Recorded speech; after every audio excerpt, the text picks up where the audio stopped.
Hi guys, it's Henry Pym again coming to you with a review of Magneto, Master of Magnetism, Eric Lenscher, also known as Magnus, I believe. Known under different aliases. Not sure which one is the real one. Not sure if they revealed what his real name is, but this is the Master of Magnetism, the first ever foe of the X-Men, and he's still one of their biggest enemies. Um, and he's even been an ally at a couple of occasions. Um, so yeah, on several occasions he's been, helping the X Men as well. In a situation of a common foe or an alternate reality like Age of Apocalypse. He's been the headmaster of the School for Gifted Children or Youngsters. I'm not sure what it's called anymore. Um, at one moment in time, in I believe in the '80s, when Professor Xavier was out with Lilandra in space, he took over, and people thought I believe that people thought that Professor X was dead, and he felt guilty and he wanted to do this for his longtime friend, now turned enemy, and well at that time he was dead, Professor X. So he took on the mantle of headmaster, and he did it reluctantly, but he did it with a lot of passion for students, and he did really want to help them. He really changed his outlook on his way towards life and towards the X Men, and I really like that. I like the fact when that when he turned headmaster of the school, that his personality changed dramatically, and I love that. I really like the way he looked, without the helmet and a more pinkish kind of suit that he had. But that's a whole other story. But it's part of his history, part of who he is. I mean, he's been called the terrorist, and he's done some very bad things, but he's also done some good things. So in the end, I don't think you could say that he's a villain. Period. I mean, he does have some goals that are in the best interest of his kind, of mutant kind. And I do think he believes that he is their savior. And that's what makes him interesting, because it's a very um, understandable thing that he's coping with, but the way that he's trying to solve it is not the best way to go about it. But it makes him interesting as a character. Anyway, this is a statue, of course, by Bowen Designs. This is I believe the very first Magneto that Bowen Designs put out in 2005. It's been done by Ray Villafane or Villafane, not sure how to pronounce that.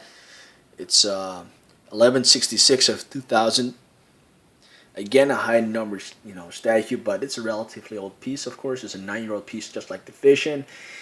And I wanted to complete the whole family. So I have Magneto now, his two children, the Quicksilver and Scarlet Witch, and her husband, the Vision.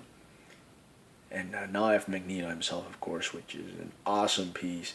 And I know what some of you are going to say. Yeah, but there's the new Magneto action statue, and there's the Kotobukiya Magneto, and I love both of them. I really do. But the prices were so high, and I didn't like the fact that they were so expensive.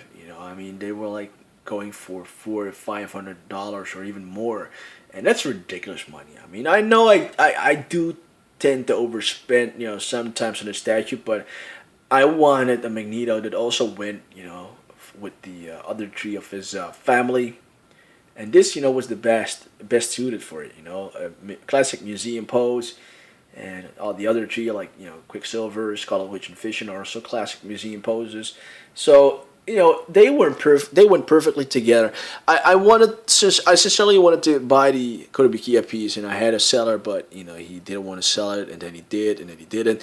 So I was kind of bummed out about it. But then somebody wanted to sell me this one, and it was relatively cheap.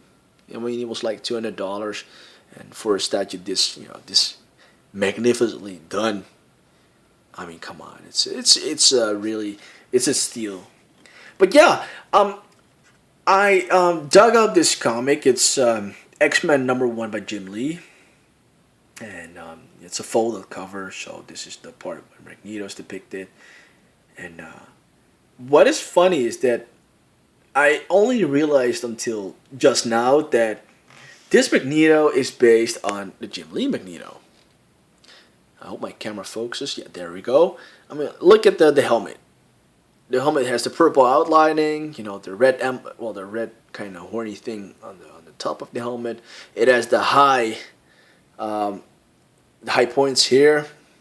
The cape itself, you know, with the purple bolts and the purple thingy here. I mean, it's a really accurate transition from the comics, to a statue. But merely looking at the face, this does remind me of Jim Lee's art. I really mean it. I've read, all of the X-Men comics that Jim Lee read, and this is a very good depiction of Magneto. The way that Jim Lee does it, of course. So yeah, I like this. Um, let's just rotate the statue, and you can see the pose that he's in. Using his power to properly, rip the bones out of the metal bones out of Wolverine. He's done it a couple of times, I believe. um, the purple in the cape they use is very awesome. I like it. It has a very nice shading they applied. I mean, it's not one color purple, but it's different shades of purple here. You know, to really accentuate all the dimples in the cape or whatever you call them. So, and you can see underneath his helmet, you can see some white hair and very cool detail. And his neck is exposed here, so it's not one full helmet. And he's holding his cape, just like the Fishness actually. And the musculature on Magneto is it's good. He doesn't need to be too muscular. He never was in the comics. He does work out. He's a very fit guy. I think he's even been rejuvenated in the comic. Not sure what issue that was, but yeah, it was rejuvenated at one point. They made him younger because I think that he was getting too old or whatever, so they decided to do that. And they should have done that with the three X-Men movies, because I think that Ian McKellen is a very good actor. Don't get me wrong, but he was like what 70 or 80 when he started out doing Magneto, and I think that Magneto should not have been older than like 50 or something like that. And I love the X-Men First Class depiction of Magneto. I love the actor that did him. I mean, I was really impressed with his performance. I seriously, the movie itself wasn't perfect. It wasn't. I would give the movie like a 7- out of 10. But the actor that portrayed Magneto, I mean, wow, you did a very good job. I'm not sure what his name is again, but he did a very good job. I was thoroughly impressed. And when he shed his tears, and told the story, and I could feel his pain. I sincerely believed him. So anyway, back to the statue. It's a very good sculpt, and it goes well with my other pieces. Is it the best Magneto out there? No, because in my opinion, I'll be very honest with you guys. I think the Kotobukiya Magneto is the best out there. I will not get it because it's too expensive, and I have this piece now, and I think that this piece is good for me, so I'm not gonna trade it or sell it. I don't do well. I didn't do two statues per character, but Victor has corrected me on that, because I now have a couple of Hulks. I have the Maestro and the Savage Hulk, and I'm hunting down the Gladiator Hulks. Oh no, the Planet Hulk. So if anybody's going to sell his Planet Hulk, please send me a message. I really want the Planet Hulk, by the way. So yeah, Victor, you got me on that one. I will have 3 Hulks then, but that's my only exception. I hope, I think. Um, so yeah, this is a very good statue. I would rate the sculpt.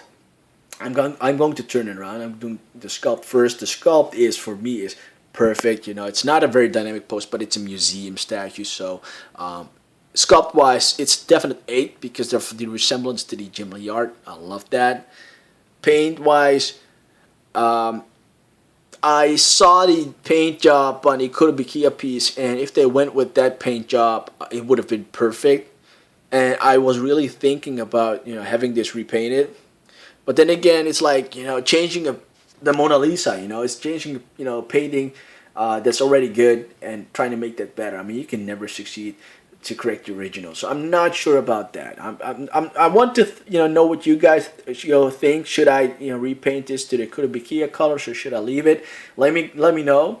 So yeah, sculpture wise an 8, paint job wise a definite 7. So 7.5 in total. But definitely one of the better museum statues that Bowen has put out. So this was my Magneto review. I hope you guys enjoyed it. Please leave a comment and subscribe, and I'll see you next time. Bye bye.